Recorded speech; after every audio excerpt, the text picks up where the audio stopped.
Want an easy way to add contrast to your menu? Add Sugar Foods crunchy toppings to your salads, burgers, bowls, and more.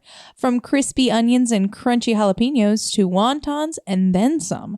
These toppings could be your new superpower. Check out the full lineup at sugarfoods.com. The National Restaurant Association expects 2025 to be a big year for the industry. Yum Brands has formed a new tech platform, and one of the country's most notable independent restaurants is in the midst of a major shakeup. Welcome to Restaurant Daily, a quick look at the industry's top stories from the editors of Nation's Restaurant News and Restaurant Business. I'm RB Managing Editor Heather Lally. And I'm NRN Managing Editor Leanne Zinsmeister. The National Restaurant Association expects a big year for restaurants in 2025. The trade group expects the industry to hit $1.5 trillion in sales this year as consumers unleash pent-up demand for dining out.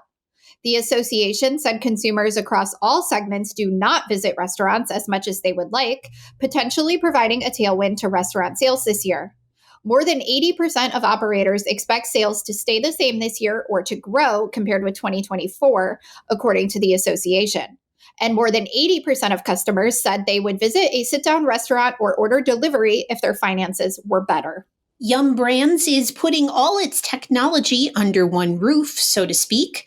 The owner of Taco Bell, KFC, and Pizza Hut said on Thursday that it has formed Bite by Yum, which will house all the company's global technology initiatives, including mobile and digital ordering, point of sale, delivery, back of house, and other technology.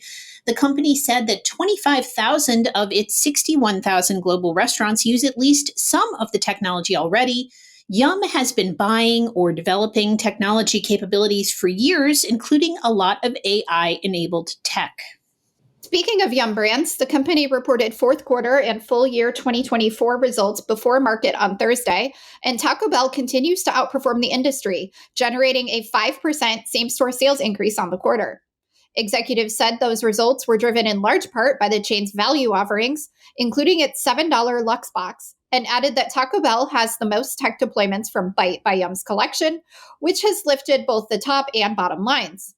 Meanwhile, KFC showed improvement but remained down by 1% in the U.S. Also, Pizza Hut U.S. was up 3%, and Habit Burger and Grill was flat.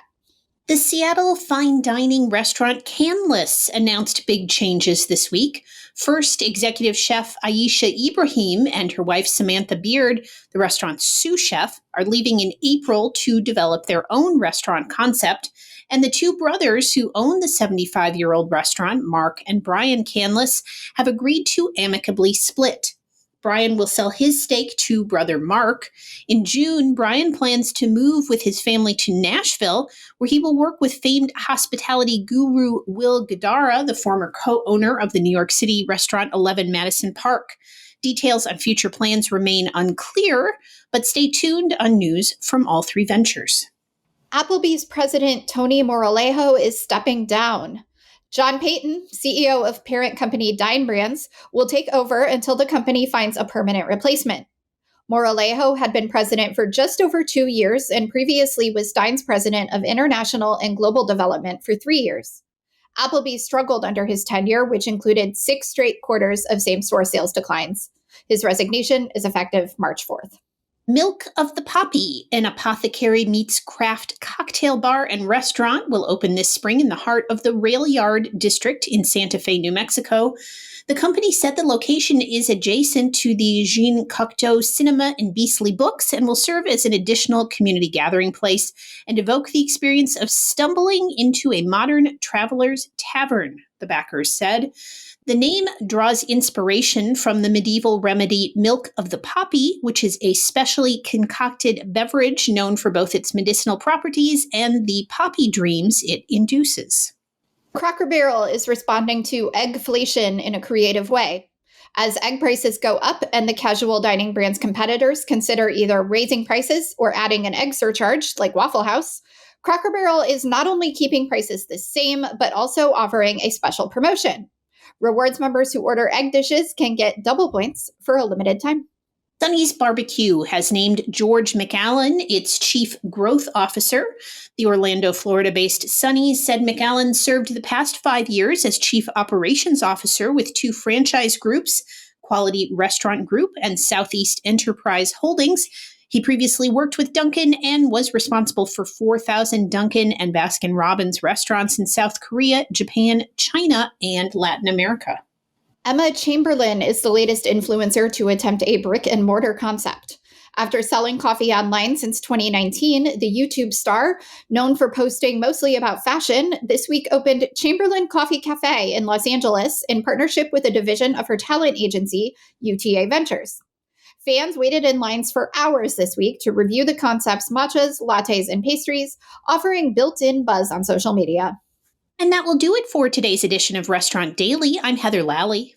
And I'm Leanne Zinsmeister. Have a great day. Thank you for listening to today's episode of Restaurant Daily. Rate us on Apple Podcasts, Spotify, and subscribe. Want an easy way to add contrast to your menu? Add Sugar Foods crunchy toppings to your salads, burgers, bowls, and more. From crispy onions and crunchy jalapenos to wontons and then some. These toppings could be your new superpower. Check out the full lineup at sugarfoods.com.